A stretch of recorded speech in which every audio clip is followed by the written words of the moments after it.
Matteo Berrettini has one of the biggest forehands on the tour.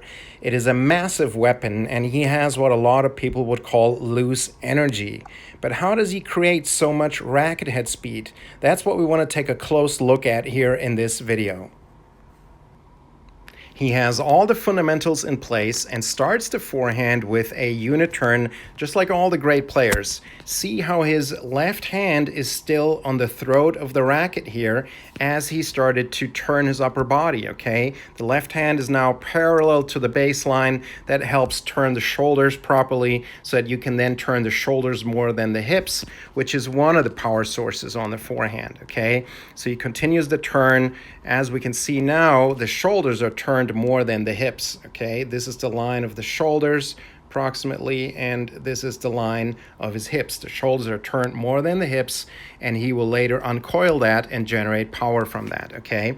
Then he takes the racket into the slot position, which is approximately here. The ball is relatively high, so the slot is not that low, okay? But the important part is the slot position is close to the body. His hand is relatively close to the body because now he can swing inside out to contact, okay? All topspin ground strokes are hit on an inside-out swing path where the hand and the racket swing from close to the body to away from the body, okay? This is something that a lot of club players don't have in their swing pattern, and this is extremely important. So inside out, one more time, from close to the body to away from the body. And look how he has a good distance to the ball at contact. This is also commonality among great forehands. You want to use your arm as a lever, and a longer lever generates more racket head speed, okay? So those are all fundamentals. He uncoils the body, and then here is a relatively relaxed finish across the body in this case,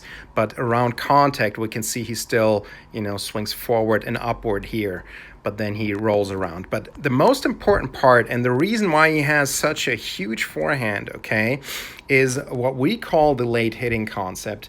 And essentially that means from this position on, okay, his tip is now pointing slightly to the outside, okay?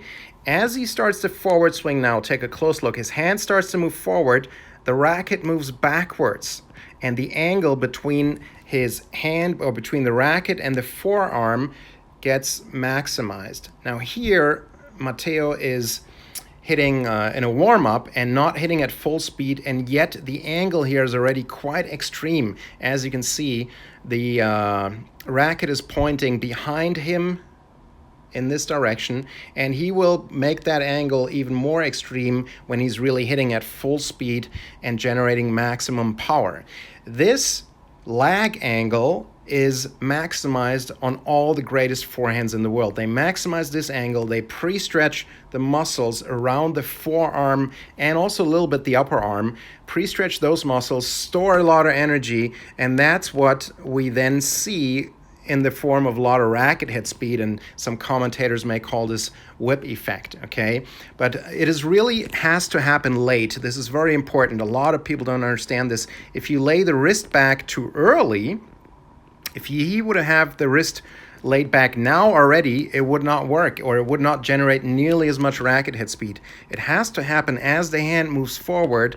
Then we put the muscles on the forearm on stretch, and right away that stretch shortening cycle gets released, and then the end result is a lot of racket head speed here at contact, and that's how he has one of the biggest forehands in the game.